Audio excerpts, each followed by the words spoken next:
അർഹമായ സമ്മാനങ്ങൾ അല്പസമയത്തിനകം ഇവിടെ ഹലോ ചെയ്യപ്പെടുകയാണ്. ഞാൻ അതെ വടംവലി വരുമ്പോക്ക് നേരം കുറെ പട്ടാപകൽ ഭാസ്കരന്റെ വീട്ടിലെ തൊട്ട് കിടന്ന് കുട്ടിയാണ് കടിച്ചത്. കഴിഞ്ഞ ആഴ്ച താഴത്തങ്ങാടി 55 ആളാണ് കടിച്ചത്. ഇവിടെയും പട്ടികളാണല്ലേ ചർച്ച. നാടായ നാട് മൊത്തേ മനുഷ്യന്മാര് വേസ്റ്റ് കൊണ്ടേ തള്ളല്ലേ, പിന്നെ എങ്ങനെ പട്ടികളും പൂച്ചകളും കൊണ്ട് പെരുകാതെക്കണത്? കുട്ടികളെ സ്കൂൾക്ക് തന്നെ പറഞ്ഞേക്കുന്ന പേടിയാണേ. അതെ, അങ്ങാടി കൂടി ഇറങ്ങാൻ വയ്യേ, ഭയാനകാണ്. അതെങ്ങനെ ഈ തിരുവായ്ക്കളൊന്നും നമുക്ക് തൊടാൻ പറ്റില്ല. ഐറ്റന്റെ പേരും പറഞ്ഞ് ബാഗ് നോക്കി കുറെ അലവലാതികൾ നടക്കുന്നു.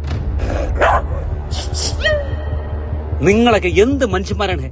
ആ മിണ്ടാ പ്രാണികളെ കൊന്നൊടുക്കിയിട്ട് നിങ്ങൾക്ക് എന്തൊലക്കെ കിട്ടാനാണ്? ഞങ്ങൾ മൃഗങ്ങൾക്കെതിരല്ല, മനുഷ്യന്റെ ഭീഷണിയാകുന്ന മൃഗങ്ങളെ കൺട്രോൾ ചെയ്യണം, അത്ര പറഞ്ഞോളൂ. ഞങ്ങൾ ഇനി ഇറങ്ങാൻ പോവാ. തെരുവോട്ടികൾ ഒറ്റയ്ക്കല്ല, ഞങ്ങൾ സംഘടനകളുടെ കൂടെ. വേണ്ടി വന്ന പാർലമെന്റ് വരെ ഞങ്ങൾ സ്തംഭിപ്പിക്കും. പക്ഷെ ഇപ്പൊ സമയമല്ല, മക്കൾക്ക് തിന്നാൻ കൊടുക്കാൻ സമയമായി. മക്കളോ? ആ തെരുവട്ടികളെ